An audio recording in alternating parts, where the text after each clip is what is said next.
पिछली वीडियो में हमने सीखा कि हम एपीआई से डेटा कैसे लेकर के आते हैं। इस वीडियो में हम देखेंगे कि उस डेटा को यूआई पर कैसे शो किया जाता है। तो आपको याद होगा हमने res.data.post में एक लिस्ट ऑफ पोस्ट को प्रिंट किया था हमारे कंसोल में, और हम चाहते हैं कि इसी पोस्ट में जो भी टाइटल या बॉडी आ रही है उसे हम यूआई पर शो करें।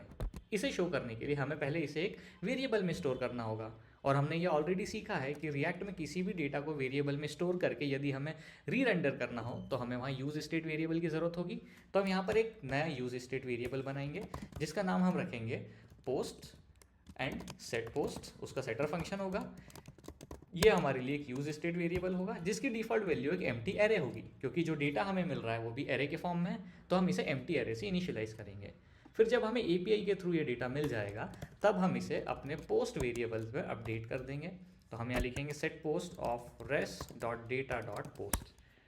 ये लिखने से हमारे पोस्ट वेरिएबल में पोस्ट का लिस्ट अवेलेबल होगा, और अब हमें उसे यूआई पर शो करना है। उसे शो करने के लिए हम एक डिव बनाते हैं और यहाँ पर बनाते हैं एक ULLI। क्योंकि हमारे पास में काफ़ी सारी पोस्ट है तो हमें यहाँ पर यूज़ करना होगा एक लूप। हमारे पास पोस्ट्स नाम का एरे पहले से अवेलेबल है, तो हम लिखेंगे पोस्ट डॉट मैप। मैप वो लूप है जो हमारे लिए यूआई पर अवेलेबल है। यहाँ पर फॉर या फॉर ईच लूप वर्क नहीं करता, इसलिए हमें केवल मैप यूज़ करना होता है। तो हमने यूएल ऑलरेडी बनाया है और उसके अंदर काफ़ी सारे एलाइज बनाने के लिए हम मैप मेथड यूज़ करेंगे। मैप मेथड भी एक कॉलबैक फंक्शन लेती है जिसमें हमें इटरेशन बाय इटरेशन हर बार एक पोस्ट मिलेगा जिसे हम पी से डिनोट कर लेते हैं।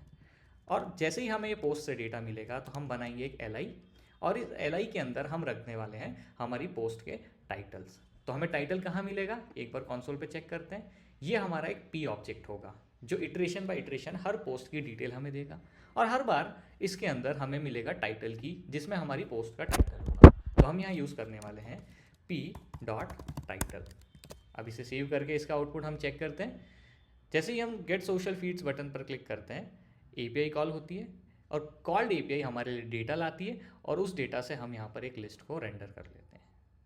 लेकिन जब हम लिस्ट रेंडर करते हैं तो हमें एक छोटी सी बात का ध्यान रखना होता है कि जब भी हम रिपीटेटिव एलिमेंट बनाते हैं मैप मेथड का यूज़ करके तो हमें एक वार्निंग मिलेगी जो कह रही है each child in a list should have a unique की प्रॉप। इसका मतलब जब भी हम कोई लूप लगाते हैं तो लूप में जो रिपीटेटिंग एलिमेंट है उसमें हमें एक प्रॉप देना होता है, या यूँ कहें कि कोई एट्रीब्यूट देना होता है। ये एट्रीब्यूट होगा की, और इस की में डालनी होती है कोई यूनिक वैल्यू। तो हम इसमें क्या यूनिक वैल्यू डाल सकते हैं, तो हम देखते हैं कि हर पोस्ट के अंदर हमारे पास आईडी एक यूनिक वैल्यू है जिसके थ्रू हम पोस्ट को आइडेंटिफाई करते हैं। तो हम यहाँ पर पोस्ट के आईडी को एज ए यूनिक की एसोसिएट कर देंगे।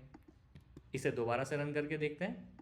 दोबारा से हमने गेट सोशल फीड्स पर क्लिक किया और इस बार हमारे लिए लिस्ट तो आ गई बट कोई एरर नहीं आई। इस तरह से हम किसी एपीआई के डेटा से एक लिस्ट को रेंडर करते हैं।